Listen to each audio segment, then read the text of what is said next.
Olha essa história. Uma auditoria do Tribunal de Contas de Pernambuco colocou a gestão do prefeito do Recife, João Campos, no centro de uma nova polêmica. O relatório aponta indícios de superfaturamento, pagamentos em duplicidade e antecipações indevidas em contratos da área de educação, com prejuízo estimado em mais de 16 milhões de reais aos cofres públicos.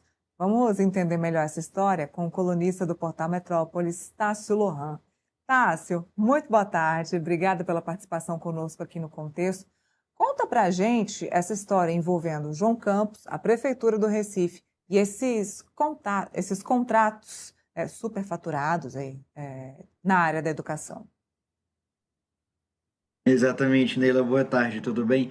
Então, esse foi um relatório que a gente teve acesso aqui, com exclusividade, um relatório produzido, né, pelo Tribunal de Contas do Estado de Pernambuco, né, pela área técnica do tribunal, e que mostra uma série de irregularidades ali entre contratos firmados pela Secretaria de Educação do Recife, né, cuja prefeitura ali é comandada pelo prefeito João Campos, né, que é inclusive pré-candidato aí ao governo de Pernambuco, e nessa auditoria chegou-se à conclusão, além dessas diversas irregularidades, né, incluindo o superfaturamento, que eu vou detalhar mais para vocês já já, também um prejuízo estimado em pelo menos 16 milhões de reais. Vale ressaltar, antes de detalhar aqui, de ir para os detalhes desse relatório, esses mesmos contratos já foram alvo de uma investigação do GAECO, né, do Ministério Público de Pernambuco, uma operação chamada Barriga de Aluguel. Essa operação ela foi deflagrada ali em agosto do ano passado, investigando uma suposta organização criminosa dedicada a fraudar licitações e contratos administrativos, mas em fevereiro deste ano, o ministro do STF, Gilmar Mendes, determinou o trancamento desse processo de investigação por supostos indícios de desvirtuamento. Mas vamos lá voltar para a auditoria, que essa auditoria, inclusive, é posterior a essa decisão do ministro Gilmar Mendes e que analisa ali contratos que foram firmados pela Secretaria de Educação entre 2022 e 2025. E nessa auditoria, nesse levantamento, eles encontraram falhas como pagamentos por serviços não prestados, antecipações indevidas, pagamentos superfaturados, pagamentos em duplicidades, além do descumprimento de cláusulas contratuais, né? O próprio Tribunal de Contas fez um raio-x ali muito bem feito, que inclusive a gente coloca na nossa reportagem para quem quiser ter acesso com esses detalhes.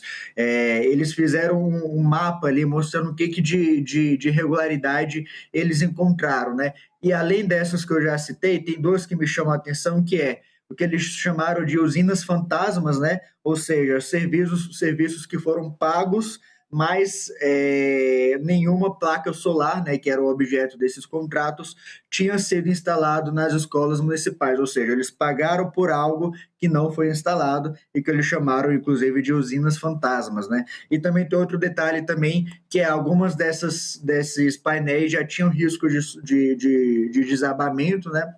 E aí chama a atenção justamente porque são escolas públicas, então existe uma grande concentração ali de crianças, né, de crianças e adolescentes nesses espaços, que chama a atenção justamente por conta da má qualidade, de uma suposta má qualidade desse serviço, como é apontado pelo Tribunal de Contas do Estado, além também, Neila, da contratação, da subcontratação de empresas que não estavam previstas, né? O que o Tribunal de Contas chama de esquema de um sócio oculto, né? Ou seja, as empresas ali subcontrataram, né? Quarteirizaram serviços sem informar isso devidamente para os órgãos públicos competentes e causando aí esse prejuízo que, somado, né, tudo isso que a gente destacou, chega aí pelo menos 16 milhões de reais, Neila.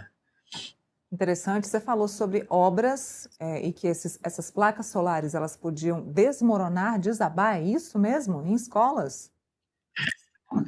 Isso, na verdade, o Tribunal de Contas, eles apontam risco iminente de desabamento, né? Existe ali um risco de que pode sim desabar, como é um relatório ali que abordou vários aspectos desses contratos. Então, é um relatório que precisa, de certa forma, ser aprofundado. Isso ainda, inclusive, vai ser julgado pelo Tribunal de Contas, né? Isso é um levantamento da área técnica do tribunal que precisa passar pelo crivo ali dos conselheiros do Tribunal de Contas, mas existe sim esse risco de desabamento apontado nesse relatório do Tribunal de Contas, Neila.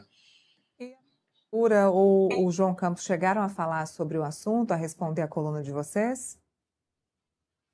Sim, a gente procurou a Prefeitura de Recife, eles enviaram uma nota para a gente dizendo e assegurando que não há qualquer irregularidade na execução desses contratos mencionados no relatório, né? Eles destacaram ainda que é um relatório preliminar e que ainda vai ser julgado pelo Tribunal de Contas, né, pelos conselheiros ali do Tribunal de Contas, e colocou também, inclusive, em xeque essa publicação feita pelo Metrópolis, estranhando, né, segundo eles, né, eu vou ser íntegro aqui e repassar, inclusive, o que eles disseram, né, estranhando que isso tenha sido repassado à nossa reportagem de forma seletiva, sem os devidos esclarecimentos, indicando que isso poderia ter sido demonstrado, poderia ter sido usado de uma forma política, né? Uma vez que o prefeito João Campos é pré-candidato aí ao governo de Pernambuco. Mas vale ressaltar, né? A coluna tem publicado várias denúncias aí ao longo dos últimos anos, inclusive em relação aí à prefeitura de João Campos, não é algo desse momento. Então,